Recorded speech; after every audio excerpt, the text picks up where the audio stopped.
Good morning. Ngasigi message haipetang yengminarase card sida leiribe card ahum sidai ko. Aham basida haidi red jasper gi nung leire mathang da smoky quartz leire duga last ki sina bloodstone leire ko. Haidi nung ahum sidai ko kitang ngang tak to bo makra haidi awaw ba hai tare ko. Grace da katang krang wawri to bom leire duga khoi last gi hai sangboy mu boy to ko sigi nung se. Ado sigi ahum sidai ama khanbirase ko haidi karam bakhan doino haibdo. Adugi matungina kari message lakke haibdo ngasigi oina ko. Haipetang yengminarase ko. Quite first card se ko akogi two of swords and hai ko sise ado hazik se nangi energy hai tare ko yamna unstable oibudo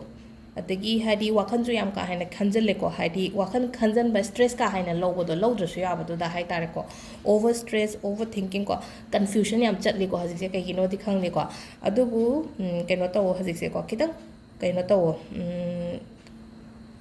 tapthabiyo hai taragadi ko haidi kitang quiet obiyo katang kam obiyo wakhan je ko haji action kem ta logon ko ngasi gi numit thabo amta tawgon ko haidi nang sai gi nang onda confuse lai do haidi ngasi sima pura khanbiro aduga hayeng gi lakpa message kumba kai gumba lai no ko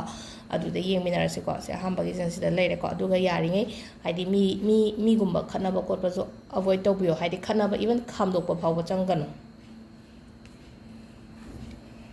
number 2 ko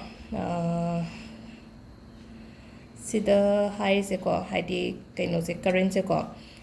positive card ti oye ko se positive card ti oye adu slow success oy gani ko nangi thaba inkhang matam da ado sida adum taw nang na taw ga thabak to haidi tension logono action oina logo tension logo gi mahuta hai tare ko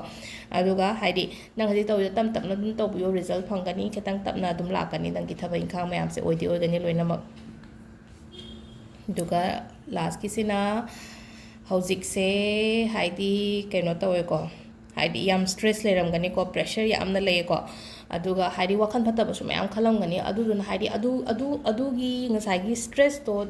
di stress to bibo kumba hai ta traga haidi ngasai gi energy phata ba mayam to haidi release to hon gi ba hai tare ko release to hon gi ba hai raga di haidi khanda ba ama leire ko five first to ko ado kamai na khalloi gi kholoi gi kai na hai raga di nahan aina hai bodo haidi paper ama da itho ga nagi nungai ta mayam do loi itho adu ga shegai raga lam thokon hai bodo haidi adu tar raga di wakhan do dai khaleng oloi chat khare ko ina shegai raga destroy to re ko manghan gare ko pot to aina khalli ba wakhan mayam do adugi technique to season na bi yai ko ado sida leire haidi yam ka haina khanjan gano yam ka haina keno taw gano ko hajik se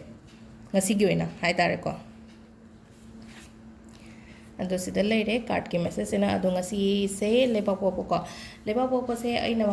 mamang da su hai gre ko haidi taw bo ya ba ma ambudi le ko le apo khudingi aina ha to haidi numit khudingi graha mamam na rule taw bane na ko haidi planet amam na rule taw bani na haidi monday da na adu taw ba tuesday da na adu taw ba haidi wednesday na si taw ba thursday da na si taw ba dum hai aina video semba khudingi dum yaw bani ko haidi yeng hangai yeng da ba yaw raga su ko adum ai dum ngasi su dum share tawre ko le apo ta kai taw ba ya ke hai ba se ko khoi first ko le apo numit da haidi akoina veg kumba chabi raga di ko yam phare ko haidi sanga gumba se ya henbi ba hai tare ko haidi le apo numit se phaiye ba yam na ko aduga akoi gi kari red machu ko haidi red machu gi phiron set pi ba red machu gi lei kat pa adumaina adumba su leiye aduga amana keno akoi gi sibling hai tare ko sibling hai raga di kanano ai gi chine now ai gi cousin kari class gumba me am se haidi sibling harau holo hai tare china harau on bai ta nang keno ma lei raga haidi chamina ba khomina ba leina ko haidi moi gi da mata kai mon keno ga leibi ba gumba leina ko adu su phai ko yam na haidi ai he pokminari ba ichan noiro iche oiro natragi naw pa oiro kayo ko haidi adu moi gi damak ta gift kumba ga pibi ba hai tare khangau da na moi harau holo tar ka di amu he na phagani ko haidi adu ga gathering kumba ta wase ai ko sibling haidi chak kumba chana ba khot ba haidi family gathering na te ko haidi only sibling gathering oina hai tare ko cousins adum ba haidi ai chinaw thokpa khopa adum ma mayam do hai tare ko aduga akhoi ki kaino da di haidi leba ko se phatte di hai bane do leba ko se phai ko haidi khoi ahan ngai na ha ba de law point to raga di lum thai ko le kai na gam ha khoi na sum angang oi tarak ko mai na hai ba lei bane adu taraga so haidi leba ko na me se ko haidi akhoi da lam ga related oi ba pot kumba hai tare ko haidi yum hingon gi wari sa ba bu chat ke haraga su ko leba ko na me ta gumba chat pi ba hai tare ko aduga amana akhoi da yum sa ba hoge ka haraga su ko haidi leba ko se phai ko ꯂꯩꯕꯥꯛꯄꯣꯛꯄ ꯌꯨꯝ ꯁꯥꯕ ꯍꯧꯕ ꯈꯣꯠꯄ ꯑꯃ ꯑꯗꯨꯒ ꯃꯩ fitting ꯇꯧꯒꯦ ꯀꯥꯏꯅ ꯈꯟꯕꯗꯣ ꯑꯃꯨꯛꯀ ꯍꯥꯏꯗꯤ ꯑꯩꯅ ꯗꯨꯀꯥꯟ ꯑꯃ ꯍꯥꯡꯉꯦ ꯅꯠꯇ꯭ꯔꯒ ꯑꯩꯒꯤ ꯑꯣꯐꯤꯁ ꯑꯃ ꯍꯥꯡꯉꯦ ꯉꯁꯤꯁꯦ ꯍꯥꯏꯇꯥꯔꯦꯀꯣ ꯍꯥꯏꯗꯤ ꯏꯂꯦꯛꯇ꯭ꯔꯤꯁꯤꯇꯤꯒ ꯃꯔꯤ ꯂꯩꯅꯕ ꯄꯣꯠꯉꯩ ꯍꯥꯏꯇꯥꯔꯦꯀꯣ ꯉꯁꯤ ꯁꯦꯝꯕ ꯁꯥꯕ ꯉꯁꯤ ꯐꯤꯠ ꯇꯧꯒꯦ ꯀꯥꯏ ꯍꯥꯏꯔꯒꯗꯤꯀꯣ ꯍꯥꯏꯗꯤ ꯁꯤꯁꯤꯃꯁꯨ ꯐꯩꯀꯣ ꯑꯗꯨꯒ ꯌꯥꯝꯅ ꯂꯣ ꯑꯣꯏꯕ ꯃꯤꯒꯨꯝꯕ ꯂꯩꯅꯀꯣ ꯍꯥꯏꯗꯤ ꯍꯛꯆꯥꯡ ꯌꯥꯝꯅ ꯁꯣꯟꯊꯕ ꯑꯗꯩ ꯋꯥꯈꯜ ꯌꯥꯝꯅ ꯁꯣꯟꯊꯕ ꯑꯗꯒꯤ ꯗꯣꯛꯇꯔ ꯌꯦꯡꯕ ꯆꯠꯇꯣꯏꯅꯦ ꯀꯥꯏꯅ ꯈꯜꯂꯁꯦꯀꯣ ꯑꯗꯨ ꯇꯥꯔꯗꯤ ꯂꯩꯕꯥꯛꯄꯣꯛꯄ ꯅꯨꯃꯤꯠꯇ ꯍꯥꯏꯇꯥꯔꯦꯀꯣ ꯁꯝꯅ ꯍꯥꯏꯔꯕꯗ ꯗꯤꯄ꯭ꯔꯦꯁꯟ ꯂꯩꯌꯦꯅ ꯈꯜꯂꯁꯦꯀꯣ ꯃꯤꯁꯦꯀꯣ ꯑꯗꯣ ꯃꯥꯒꯤ ꯀꯥꯎꯟꯁꯤꯂꯤꯡꯒꯤ ꯁꯦꯁꯟ ꯂꯩꯌꯦꯅ ꯈꯜꯂꯦꯀꯣ ꯑꯗꯨ ꯇꯥꯔꯗꯤ ꯍꯧꯒꯗꯕ ꯅꯨꯃꯤꯠꯁꯦ ꯑꯩꯈꯣꯏꯒꯤ ꯂꯩꯕꯥꯛꯄꯣꯛꯄ ꯅꯨꯃꯤꯠꯇ ꯍꯧꯕꯤꯕ ꯍꯥꯏꯇꯥꯔꯦꯀꯣ ꯏꯚꯟ ꯅꯪꯒꯤ ꯍꯤꯗꯥꯛ ꯆꯥꯕ ꯍꯧꯕ ꯅꯨꯃꯤꯠꯇꯨ ꯐꯥꯎꯕ ꯂꯩꯕꯥꯛꯄꯣꯛꯄ ꯅꯨꯃꯤꯠꯇꯒꯤ ꯍꯧꯕꯤꯌꯣ ꯑꯗꯨ ꯇꯥꯔꯒꯗꯤ ꯌꯥꯝ ꯐꯒꯅꯤꯀꯣ ꯑꯗꯣ ꯑꯗꯒꯤ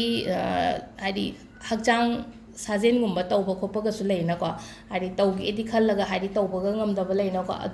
ꯑꯗꯨꯒꯨꯝꯕ ꯑꯣꯏꯔꯒꯁꯨꯀꯣ ꯍꯥꯏꯗꯤ ꯂꯩꯕꯥꯛꯄꯣꯛꯄ ꯅꯨꯃꯤꯠꯇꯒꯤ ꯍꯧꯕꯤꯕ ꯍꯥꯏꯇꯥꯔꯦꯀꯣ ꯑꯗꯣ ꯁꯤꯗ ꯂꯩꯔꯦ ꯉꯁꯤꯒꯤ ꯑꯩꯈꯣꯏꯒꯤ ꯀꯥꯔꯠꯀꯤꯒ ꯇ꯭ꯌꯨꯁꯗꯦꯒꯤ ꯃꯦꯁꯦꯖ ꯀꯣ ꯑꯗꯣ ꯚꯤꯗꯤꯑꯣꯁꯇꯤ ꯃꯌꯥꯝ ꯑꯃ ꯁꯦꯝꯒꯗꯕ ꯂꯩꯔꯤ ꯑꯩꯉꯣꯟꯗ ꯃꯇꯝ ꯈꯇꯪ ꯂꯩꯇꯕ ꯈꯇꯪ ꯉꯥꯏꯔꯦ ꯍꯥꯏꯗꯤ ꯔꯤꯀ꯭ꯋꯦꯁꯇꯦꯠ ꯃꯌꯥꯝ ꯑꯃ ꯑꯗꯨꯒꯤ